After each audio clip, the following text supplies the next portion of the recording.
اللہ ہے تیرے رب نے فیصلہ فرما دیا، اللہ کے علاوہ کسی کی عبادت نہ کرو، وبالوالدین احسانا، اور والدین کے ساتھ حسن سلوک سے پیش آؤ۔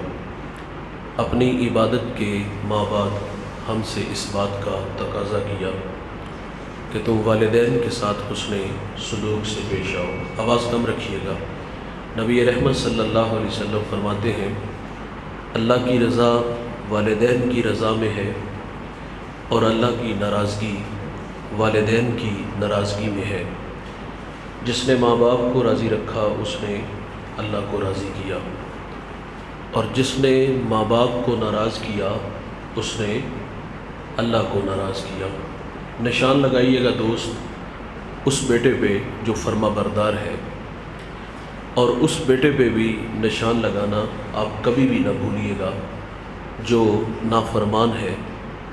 آپ کو دنیا میں رزلٹ ملے گا، فرما بردار بیٹا جیے گا شان سے، مرے گا ایمان سے، اور جو نالائق ہوگا، نافرمان ہوگا، خدمت سے جی چرانے والا ہوگا، وہ دنیا میں بھی ذلیل ہوگا، اور جب داور محشر جو قیامت کا منصف ہے اس کے سامنے جائے گا تو سر پر عزت کی دستار نہیں ہوگی، بلکہ ذلت و رسوائی کا سامنا کرنا پڑے گا۔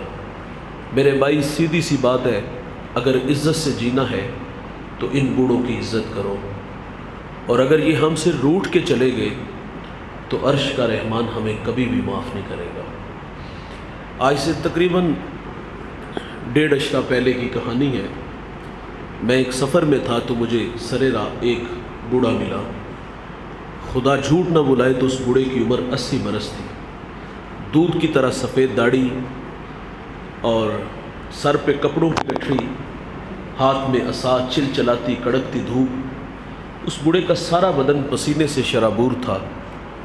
گزرتے میرے قدم رک گئے، میں نے انہیں اپنے ساتھ بٹھا لیا، اور میں نے محسوس کیا کہ یہ بوڑھا زخمی ہے، اور یہ زخم کسی پرائے نے نہیں، اپنے نے دیے ہیں۔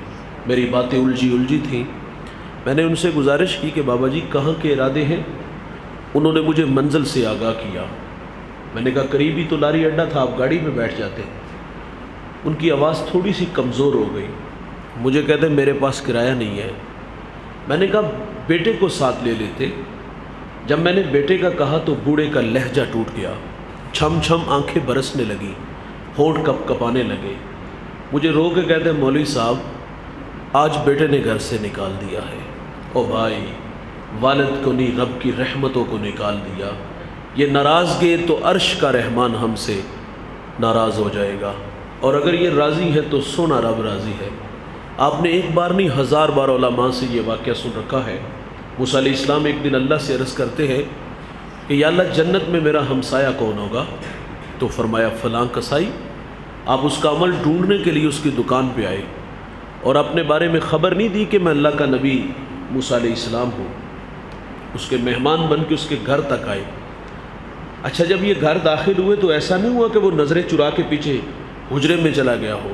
عموماً جس طرح ہمارے رویے ہم بوتل برگر چھپا کے لے جاتے ہیں۔ دیکھیں میں یہ نہیں کہہ رہا کہ آپ بیوی کی خدمت نہ کرو، ضرور کرو۔ ہماری خاطر ماں باپ، بہن بھائی، سہیلیاں چھوڑ کے آتی ہے، اس کی خدمت ہمارے کندھوں پہ ہے۔ لیکن میرا کہنا ہے دوست، جنہوں نے پالا پوسا، جوان کیا، ہمیں یہاں تک لا کے کھڑا کیا، انتہائی معذرت سے ایک جملہ عرض کروں گا، ناراض نہ ہوئیے گا، کیا ان سے 100 روپیہ چھپا کے لے جاتے ہوئے کیا ہمیں شرم نہیں آتی؟ انتہائی معذرت سے دوست، کہ وہ بوتل برگر چھپا کے لے جاتے ہیں، ضرور خدمت کرو، لیکن جو مقدم ہے، جنہوں نے ہمیں بڑا کیا، جن کے احسان ہمارے کندھوں پہ ہے، تو یہ چھوٹی حرکت کرتے ہوئے بعض لوگوں کو بھی خیال نہیں آتا۔ تو خیر موسیٰ علیہ السلام فرماتے ہم گھر داخل ہوئے تو میں نے کیا دیکھا؟ اس نے سب سے پہلا کام یہ کیا، لکڑیاں جمع کی، آگ جلائی، اس پہ ہنڈیاں رکھی، اور اپنے ہاتھوں سے کھانا بنایا۔ جب کھانا پک گیا تو چارپائی پہ ایک نحیف سی بڑیا تھی، اسے اٹھایا اور نوالے توڑ توڑ کے اس کے منہ میں رکھے۔ اس بوڑھی اماں نے کھانا کھا لیا تو وہ بڑبڑانے لگی، کچھ کہنے لگی۔ موسیٰ علیہ السلام فرماتے یہ کون ہے؟ تو اس نے بتایا کہ یہ میرے ماں جی ہے۔ فرمایا یار یہ کچھ کہہ رہی ہیں؟ تو وہ زیر لب مسکرا دیا۔ وہ کہتا ہے ماں کی خدمت میرے کندھوں پہ ہے، جب میں خدمت کرتا ہوں تو راضی ہوتی ہے، اور جب راضی ہوتی تو راضی ہو کے دعا بڑی بڑی دے دیتی ہے.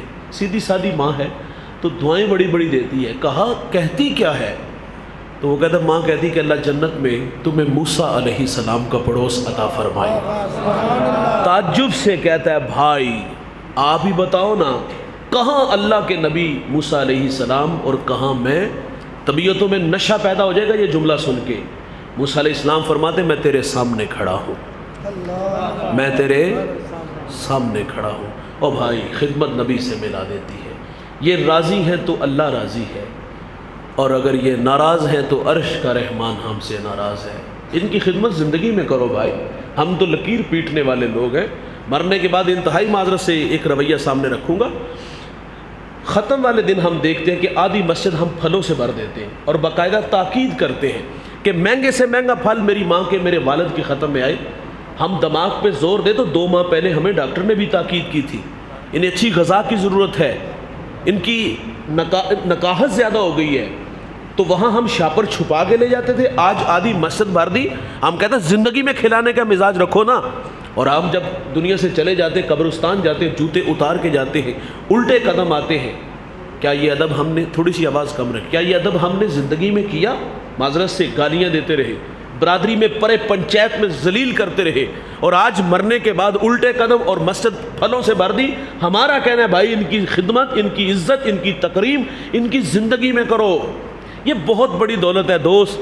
یہ ایک بار آتے دوبارہ نہیں آتے, اور جب یہ روٹ کے چلے جائیں گے نا تو میرے بھائی زندگی سے آپ راستہ مانگو گے, زندگی ہمیں راستہ نہیں دے گی. ماں باپ تو دولت اتنی بڑی ہے. میرا تعلق بھی ایک دیہات سے ہے اور آپ بھی دیہات کے رہنے والے ہو. میں ماں باپ کی مثال بورڈ کے درخت کے ساتھ دیتا ہوں. ہمارے دیہاتوں میں جب لائٹ چلی جائے تو ہم 4 پہیے اٹھا کے اس درخت کے نیچے آ جاتے ہیں. گھنا ہوتا ہے, نیچے بیٹھنے والے آسودگی محسوس کرتے, لیکن یہ احساس نہیں ہمیں ہوتا کہ اس درخت نے اپنے اوپر دھوپ کتنی برداشت کی ہے, کتنی دھوپ برداشت کر کے ہمیں ٹھنڈا سایہ دیا. قدر نعمت زوال نعمت کے بعد ہوتی ہے. اس درخت کی قدر اس وقت ہوتی جب کاٹ لیا جائے, ہٹا لیا جائے. مجھے بتائیے گا جہاں کبھی شجر تھا لائٹ چلی جائے, آپ 4 پہیے اٹھا کے اس کے نیچے آؤ, آسودگی ملے گی؟ دیوار کا سایہ ڈھونڈو گے, آسودگی نہیں ملے گی. اور میرے بھائی ماں باپ بورڈ کے درخت کی طرح ہوتے ہیں کہ سارے زمانے کے دکھ آزمائشیں تکلیفیں اپنے اوپر لے لیتے ہیں, لیکن اپنی اولاد کو تتی ہوا نہیں لگنے دیتے. میں رات کا مسافر ہوں, اکثر لیٹ گھر جانے کا مزاج ہے. میں جب بھی رات پچھلے پہر 2 بجے 3 بجے کسی وقت بھی کسی بڑے شہر سے گزرتا ہوں تو میں دیکھتا ہوں فیکٹریوں سے جوان بوڑھے کام سے فارغ ہو کے گھروں کی طرف جا رہے ہوتے ہیں. جوانوں کو دیکھ کے تعجب نہیں ہوتا, بات سمجھ میں آتی, کچھ خواب سپنے ہیں اور ان خواب اور سپنوں کی تکمیل کی دوڑ ہے. اس کی آرزو ہے کہ میں اس گاؤں کا بڑا, گاؤں کا نہیں تو کم از کم یہ تو آرزو ہوتی ہے نا کہ میرا گھر ہمسائے کے گھر سے بڑا گھر ہو, ہمسائے کے گھر میں کھڑی گاڑی سے بڑی گاڑی ہو. جان جوکھوں میں ڈالی, پردیس کے دھکے کھائے, فیکٹریوں میں 18 گھنٹے کام کیا. کیوں؟ آرزو ہے کہ میں اس شہر کا, اس دیہات کا بڑا آدمی بنوں. اور جوانوں کو دیکھ کے تعجب نہیں ہوتا, تعجب تو بوڑھوں کو دیکھ کے ہوتا ہے. یہ وقت آرام کا تھا, یہ وقت تو خدمت کروانے کا تھا. یہ تو سائیکل پہ گھر سے نکلتا ہے, 10 جگہ سانس لیتا ہے, فیکٹری میں پہنچتا ہے, کام نہیں ہوتا تو مالک گالی بھی دے لیتا ہے, یہ گالیاں بھی کھا لیتا ہے, یہ جو ہے نا وہ مشکل سے فیکٹری تک بھی پہنچتا ہے, یہ 8 نہیں 18 گھنٹے کام کرتا ہے. دماغ پکڑ کے بیٹھ جاتا ہوں یار اس کو کیا مصیبت پڑی ہے اس بڑھاپے میں 80 سال کی عمر میں محنت مشقت کرنے کی. پھر یہ احساس روکتا ہے کبھی کبھی کہ مولوی صاحب پیٹ لگا ہے, اس کی بھی تو آگ بجھانی ہے. شاید کہ پیٹ کے لیے یہ بوڑھا اتنی محنت کر رہا ہے, لیکن جب عمر دیکھتا ہوں منہ میں دانت نہیں, انواع و اقسام کے کھانے پھل کھا نہیں سکتا, یہ بوڑھا اپنی ذات پہ کیا خرچ کرتا ہوگا. صبح چائے, رات دلیا,